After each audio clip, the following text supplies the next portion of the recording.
आज की इस महत्वपूर्ण वीडियो में आप सभी भक्त छठी मैया की पावन पौराणिक कथा का श्रवण करेंगे। सूर्य देव को समर्पित छठ पूजा एक प्राचीन हिंदू त्योहार है।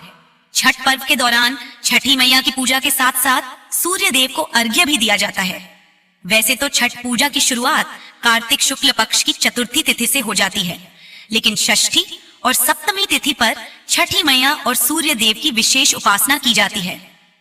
मान्यता है कि छठ व्रत करने और कथा का श्रवण करने से संतान सुखी और दीर्घायु होती है। इसके अलावा मान्यता यह भी है कि छठी मैया ने संतानों की भी झोली भरती है।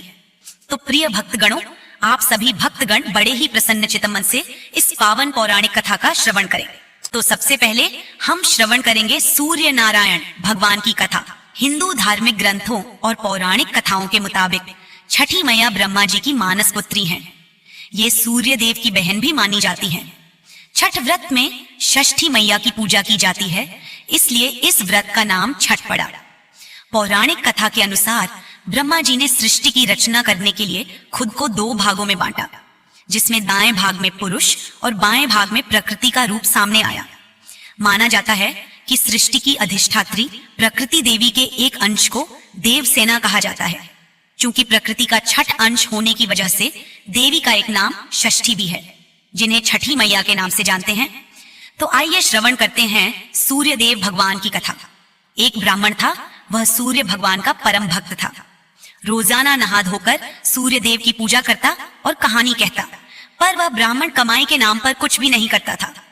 ब्राह्मण घर में रहता तो ब्राह्मणी बार बार धन कमाने के लिए उसको प्रेरित करती, और जब कहीं बाहर जाता तो पड़ोसी उसे निकम्मा कहकर चिढ़ाया करते थे।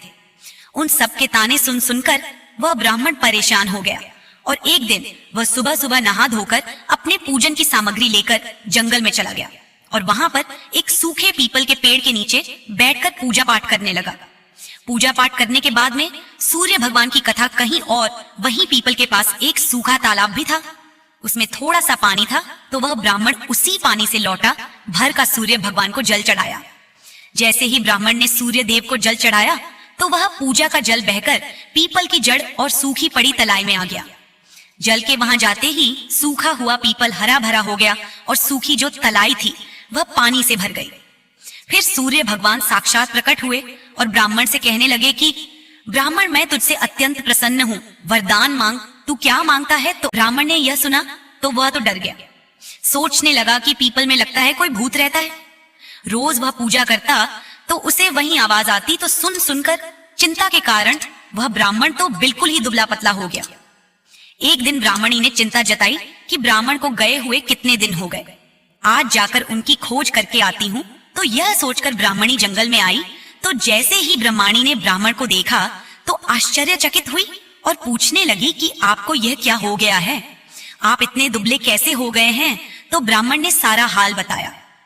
ब्राह्मणी ने ब्राह्मण की सारी बात सुनकर कहा कि आपके जल चढ़ाने के बाद में यह आवाज आती है, तो मुझे तो लगता है कि सूर्य भगवान स्वयं आते हैं। कल अगर आपको फिर से वही आवाज सुनाई दे तो सब कुछ मांग लेना। तो ब्राह्मण ने कहा कि कैसे मांगू, मुझे तो कुछ मांगना ही नहीं आता, ज्यादा कुछ कहना होगा तो मैं तो भूल जाऊंगा। तुम मुझे कोई ऐसी तरकीब बताओ जिससे कम शब्दों में ज्यादा मिल जाए। तो ब्राह्मणी कहने लगी कि तुम इस प्रकार से कहना कि 9 खंडे के महल के अंदर सोने के पालने में पड़ पोते पोतियों को दास दासियों द्वारा खेलते खिलाते हुए अपनी आंखों से देखूं। इस प्रकार लंबी उम्र, महल, बेटे, पड़ पोते, बहुएं, धन सब कुछ मिल जाएगा। ब्राह्मण सुनकर कहने लगा कि मुझे तो कुछ समझ में नहीं आया। तो ब्राह्मणी कहने लगी कि धन होगा तभी तो सोने का पालना, दास दासियां होंगे, आंखें घुटने ठीक होंगे तो ही अपनी पलकों से पोते पोतियों को सोने के पाले में झूला झूला सकेंगे और देख सकेंगे, बेटे और बहू होंगे तो ही पड़ पोते के दर्शन होंगे। तो यह सुनकर ब्राह्मण ने कहा, हाँ ठीक है, अब मुझे सब कुछ समझ में आ गया। दूसरे दिन जैसे ही ब्राह्मण ने स्नान करके पूजा पाठ करके सूर्य देवता को अर्घ्य दिया तो आवाज आई। ब्राह्मण ने वैसा ही कहा जैसा ब्राह्मणी ने समझाया था। तो सूर्य भगवान ने कहा कि देखने में तो भोला भाला लगता है, एक बार में सब कुछ मांग लिया, तुमने जो मांगा है वह तुम्हें अवश्य मिलेगा। जब तेरी हर इच्छा पूर्ण होती है तो ब्राह्मण इस तरह का आशीर्वाद पाकर खुशी खुशी घर की तरफ चल पड़ा। घर आया तो देखा कि टूटी फूटी झोपड़ी की जगह 9 खंडा महल खड़ा था। दास दासी आ जा रहे थे तो ब्राह्मण ने कहा कि यहाँ पर मेरी झोपड़ी थी और एक बड़ी ब्राह्मणी थी, वह कहाँ गई। उसी समय महल से एक सुंदर औरत खूबसूरत कपड़ों और आभूषणों से सजी हुई बाहर निकलती है और ब्राह्मण से कहती है, आ जाओ स्वामी, यह अपना ही घर है। सूर्य भगवान ने तुम्हारी सारी मनोकामना पूर्ण कर दी है। तो ब्राह्मण ने कहा कि हम इतने धन का क्या करेंगे। तो ब्राह्मणी ने कहा कि धन से क्या नहीं होता, हम दान पुण्य करेंगे, यज्ञ करेंगे, होम करेंगे, भूखों को भोजन करवाएंगे, जरूरतमंदों की मदद करेंगे, प्याऊ लगाएंगे, धर्मशाला बनाएंगे। तो ब्राह्मण ने ब्राह्मणी के कहे अनुसार वैसा ही किया। अब थोड़े ही समय में सारी प्रजा राजा की जगह उस ब्राह्मण के गुणगान करने लगी। जब यह बात राजा तक पहुंची तो राजा ने सुनकर उस ब्राह्मण को बुलाया और पूछा कि कल तक तो आपके हालात बहुत खराब थे, अचानक इतना धन संपत्ति कहां से आया, कहां पर चोरी की है या डाका डाला है, क्या किया है, मुझे सब कुछ सच सच बताओ। तो ब्राह्मण ने कहा कि महाराज, मैंने ना तो चोरी की है और ना ही डाका डाला है, यह तो सब सूर्य भगवान की कृपा से मुझे प्राप्त हुआ है। यह कहकर ब्राह्मण ने सारी बात राजा को बता दी। तो राजा ने कहा कि ब्राह्मण देवता मेरे पुत्र नहीं हैं, अब तुम मुझे बताओ कि मुझे क्या करना चाहिए। तो ब्राह्मण ने राजा को सूर्य भगवान की पूजा विधि बताई। तो राजा ने वैसा ही किया। तो राजा के घर 10वें महीने सुंदर पुत्र ने जन्म लिया। अब तो सारे लोग सूर्य भगवान की जय जयकार करने लगे। हे सूर्य भगवान, जैसे आपने ब्राह्मण और राजा की मनोकामना पूर्ण की, वैसी सबकी करना। कहानी कहने वाले की, कहानी सुनने वाले की, हुंकारा भरने वाले की, बोलिए सूर्य देव भगवान की जय। आइए अब श्रवण करते हैं छठ मैया की लोक कथा। फिर उसके बाद श्रवण करेंगे छठ पूजा की पौराणिक कथा। बहुत समय पहले की बात है। एक विधवा औरत रहा करती थी। उसके एक बेटा था। वह छठी मैया की परम भक्त थी। वह हर साल छठी माता का व्रत किया करती थी। धीरे धीरे समय के साथ उसका बेटा बड़ा हो गया और बुढ़िया ने अपने बेटे की शादी कर दी। बहू नए विचारों वाली आ गई। वह पूजा पाठ में बिल्कुल भी विश्वास नहीं करती थी। एक बार बूढ़ी अम्मा छठ माता की पूजा की तैयारी कर रही थी तो अम्मा का बेटा आम की लकड़ी तोड़कर ला रहा था और पूजन की सामग्री भी बाजार से खरीद कर ला रहा था। तो यह सब कुछ उस बूढ़ी अम्मा की बहू देख रही थी। तो वह जोर जोर से हंसने लगी और कहने लगी कि अम्मा, दुनिया कहां से कहां तक पहुंच गई है और तुम वहीं की वहीं बैठी हो। लोग तो आसमान छू रहे हैं और आज भी आप इतनी अंधविश्वासी हो कि व्रत और पूजा पाठ पर ही अपना ध्यान लगाए रखती हो। इन सब बातों में कुछ नहीं है। मैं आपको कैसे समझाऊं? पढ़ी लिखी बहू की बातों का बूढ़ी माता पर कोई असर नहीं हुआ। बूढ़ी अम्मा तो अपनी ही धुन में मस्त थी। जब बूढ़ी अम्मा छठ पूजा के व्रत की तैयारी करने लगी तो उसकी बहू बोली, ये सब बेकार की बातें हैं, इन सब में कुछ नहीं रखा। इस उम्र में अगर तुम 3 दिन तक भूखी रहोगी तो बीमार पड़ जाओगी और अपनी सेहत बिगाड़ लोगी। अपनी बहू की बात सुनकर वह बूढ़ी अम्मा मन ही मन मुस्कुराने लगी और कहने लगी कि बहू, शादी के बाद मेरी संतान नहीं हुई थी, तभी मैंने यही व्रत किया था तो छठी मैया ने प्रसन्न होकर मुझे संतान का आशीर्वाद दिया था। तुझे पता है, तेरा पति भी छठी मैया का ही प्रसाद है। यह अंधविश्वास नहीं है, माता का कण कण में निवास है। मेरी बात मानो और तुम भी मेरे साथ छठी मैया के व्रत को करो। मैं चाहती हूँ कि तुम्हारी भी गोद बहुत जल्दी से भर जाए। अगर तुम छठी मैया की पूजा पाठ और व्रत करोगी तो तुम्हें माता के आशीर्वाद से संतान की प्राप्ति अवश्य होगी। लेकिन नए विचारों वाली बहू पर सास की बात का कोई भी असर नहीं हुआ। वह मुंह टेढ़ा करके सासू माँ से कहने लगी कि मुझे कौन सा दुख है जो मैं पूजा पाठ को करूं। मैं तो अपने जीवन में बहुत ही खुश हूं। मुझे इतना सुंदर पति मिला है, जीवन में मुझे सब कुछ मिल गया। आलीशान घर है, खाने पीने की कोई कमी नहीं है। पूरे गांव में मुझसे ऐसा धनवान कोई भी नहीं है, तो मैं जानबूझकर 3 दिनों तक क्यों भूखी रहूं। उसकी सास ने उसे कई बार समझाया, लेकिन उस पर अपनी सास की बातों का कोई भी असर नहीं हुआ। वह तो नास्तिक थी, बार बार छठी माता की बुराई किए जा रही थी। तभी उसका पति वहां पर आ गया। उसने भी उसे समझाने की कोशिश की और कहा कि देखो, देवी देवताओं के आगे अहंकार करना ठीक नहीं है। तुम भी व्रत और पूजा पाठ करने में मेरी माता का सहयोग करो और चाहो तो तुम भी व्रत कर सकती हो। लेकिन उसने अपने पति की बात भी नहीं मानी। पति बार बार समझाते समझाते थक गया और बोला कि ठीक है, तुम्हें जो करना है वह करो। मैं तो छठ माता का घाट सजाने के लिए जा रहा हूँ, जिससे मेरी माँ छठी मैया के श्री चरणों में अपने सर को झुका सके। बेटा हाथ में कुंडल लेकर घाट पर चला जाता है। छठ माता की पूजा के लिए सुंदर घाट को बनाने में बड़े ही श्रद्धा पूर्वक लग जाता है। अपनी माँ की पूजा की तैयारी में खूब मदद करता है। आम की लकड़ी को जलाकर अपनी माँ के साथ पूरे भक्ति भाव से दोनों माँ बेटे छठ का पर्व मनाते हैं। बूढ़ी अम्मा अपने पूरे घर को गाय के गोबर से लीपती हैं, तो यह देखकर उसकी बहू कहती है कि न जाने ये कौन सा त्योहार है, पूरे घर में गोबर ही गोबर कर रखा है। अब तो इस घर में रहना मुश्किल हो गया है। सारे घर में गोबर की बदबू आ रही है।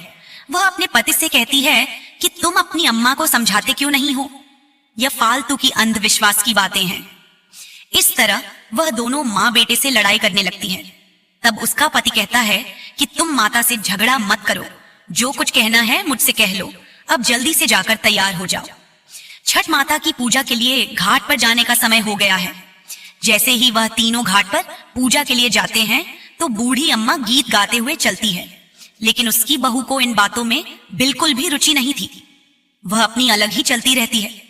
जैसे ही वह तीनों घाट पर पहुंचते हैं तो उसका पति कहता है कि यहाँ पर माँ के साथ पूजा में बैठ जाओ, लेकिन वह कहती है कि मैं यहाँ पर नहीं बैठने वाली, मैं तो मेला देखने के लिए जाऊंगी, तुम ही अपनी माँ के साथ बैठो।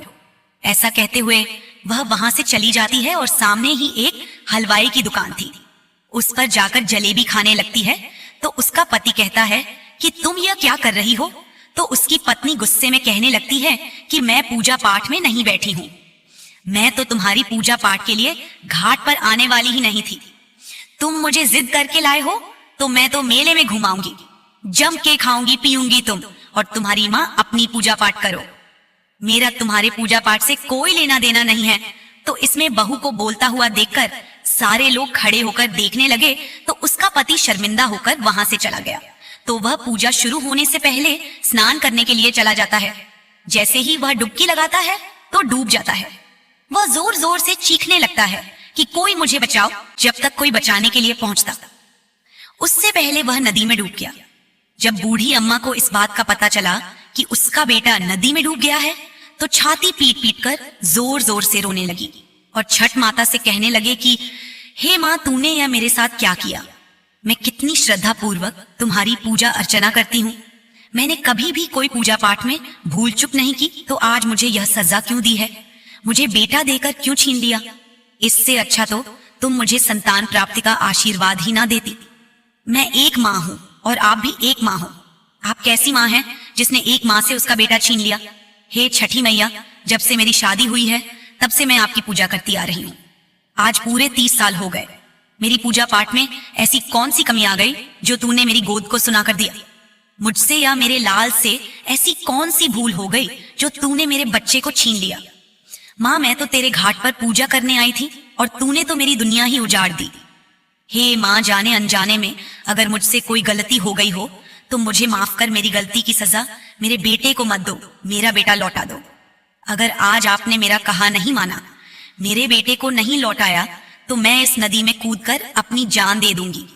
हे माँ, अब तुम्हारे हाथ में है, या तो मेरे बेटे को लौटा दो या मेरे प्राण ले लो। और उधर मेले में जोर जोर से आवाजें लगाई जा रही थी कि छठ घाट पर आए हुए सभी व्यक्तियों को सूचित किया जा रहा है कि घाट के गहरे पानी में कोई भी ना जाए। अभी अभी सूचना मिली है कि एक व्यक्ति गहरे पानी में डूब गया है। पानी आगे खतरा है, इसीलिए कोई भी व्यक्ति आज नदी में स्नान ना करे।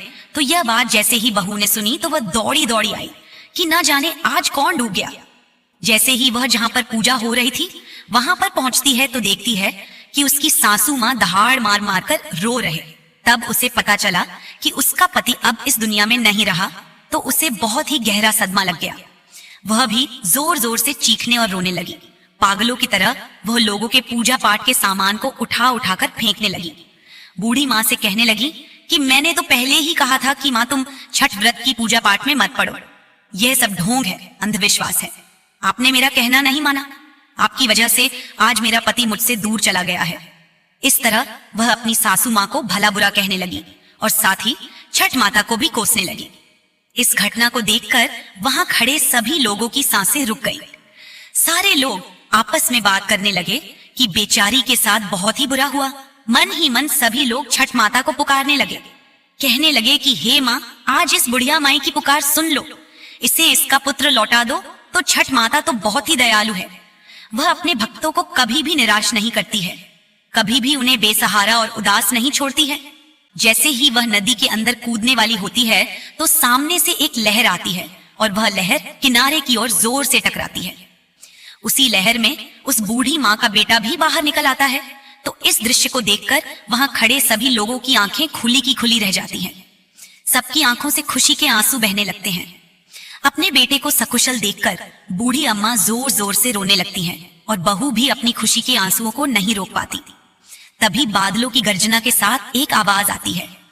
आकाशवाणी होती है। आकाशवाणी में छठी माता कहती है कि मेरी पुत्री, मैं किसी का भी अहित नहीं करती हूँ। मैंने तुम्हारी आंखों से अज्ञान का पर्दा हटाने के लिए तुम्हारे पति को पानी में डुबाया था। मैं तो सदैव अपने भक्तों की रक्षा करती हूँ। इस कलयुग में जो भी भक्त मेरी सच्चे मन से पूजा करता है, मैं उसकी सारी मनोकामनाएं पूर्ण करती हूँ। तूने अपनी सास की पूजा और व्रत मजाक बनाकर अच्छा नहीं किया। तो यह सुनकर बूढ़ी अम्मा की बहू छठी मैया से माफी मांगने लगती है और कहती है कि हे माँ, मुझसे गलती हो गई। आज के मैं भी अपनी सासू माँ के साथ छठी मैया का व्रत बड़े ही श्रद्धा भाव से किया करूंगी। मुझे क्षमा कर दो, अज्ञानतावश मुझसे बहुत ही बड़ी गलती हो गई। तो यह सब कुछ देखकर वहां खड़े सभी लोग आश्चर्यचकित होते हैं और फिर माता के नाम का जयकारा लगाने लगते हैं। तो यह सब कुछ देखकर बूढ़ी अम्मा बहुत ही खुश होती हैं और अपने बेटे और बहू के साथ खुशी खुशी छठ माता की पूजा करती है। उसके बाद बहू भी अपने सास के साथ हर साल छठी मैया की पूजा और व्रत करना शुरू कर देती है। तो छठी मैया की कृपा से उसे भी पुत्र रत्न की प्राप्ति होती है। इस तरह वह बुढ़िया और उसका परिवार छठी माता के पूजा पाठ से सुखी और संपन्न हो जाता है। बोलो छठी मैया की जय। आइए अब श्रवण करते हैं छठी मैया की पौराणिक कथाएं। पुराणों के अनुसार राजा प्रियंवद नामक राजा हुआ करते थे, जिनकी कोई संतान नहीं थी। तब महर्षि कश्यप ने पुत्र प्राप्ति के लिए राजा के यहाँ यज्ञ का आयोजन किया। महर्षि ने यज्ञ आहुति के लिए बनाई गई खीर को प्रियंवद की पत्नी मालिनी को खाने के लिए कहा। खीर के प्रभाव से रजा और रानी को पुत्र तो हुआ, किंतु वह मृत था। प्रियंवद पुत्र को लेकर श्मशान गए और पुत्र वियोग में प्राण त्यागने लगे। उसी समय भगवान की मानस पुत्री देवसेना प्रकट हुई। उन्होंने राजा से कहा कि सृष्टि की मूल प्रवृत्ति के छठे अंश से उत्पन्न होने के कारण मैं षष्ठी कहलाती हूँ। माता ने राजा को अपने पूजन का आदेश दिया और दूसरों को भी यह पूजन करने के लिए प्रेरित करने को कहा। राजा ने पुत्र इच्छा से देवी षष्ठी का व्रत किया और उन्हें शीघ्र ही पुत्र रत्न की प्राप्ति हुई। जिस दिन राजा ने यह व्रत किया था, उस दिन कार्तिक शुक्ल षष्ठी तिथि थी। तभी से छठी मैया के पूजे जाने की परंपरा आरंभ हुई। एक दूसरी कथा के अनुसार महाभारत काल में कुंती पुत्र कर्ण को दानवीर माना जाता था। कर्ण सिर्फ माता कुंती के ही नहीं, अपितु सूर्यदेव के भी पुत्र थे। सूर्यदेव की कर्ण पर विशेष कृपा थी। कर्ण नियमित रूप से प्रातः काल उठकर सूर्यदेव को अर्घ्य दिया करते थे। तभी से एक पर्व के रूप में सूर्य अर्घ्य की परंपरा का आरंभ हुआ। इसके अलावा कुंती और द्रौपदी के भी व्रत रखने का उल्लेख ग्रंथों में मिलता है। ऐसा कहा जाता है कि द्रौपदी के छठ पूजा करने के बाद ही पांडवों को उनका हारा हुआ सारा राजपाट वापस मिल गया था। मार्कंडेय पुराण में इस बात का उल्लेख मिलता है कि छठी मैया प्रकृति की अधिष्ठात्री देवी हैं और इसके साथ ही भगवान सूर्य की बहन भी। छठी मैया को संतान सुख, संतान की दीर्घायु और सौभाग्य प्रदान करने वाली माता माना गया है। जब बच्चे के जन्म के छठे दिन उसका छठी पूजन होता है, तब इन्हीं माता का स्मरण किया जाता है। इनकी कृपा से न सिर्फ संतान को हर तरह की सुख सुविधा प्राप्त होती है, बल्कि उसके जीवन में आने वाले कष्टों का अपने आप ही निवारण हो जाता है। तो ये थी छठ पर्व की पावन कथा। प्रिय भक्तगणों, आपको ये कथाएं पसंद आई हो तो लाइक और शेयर अवश्य कर दीजिए।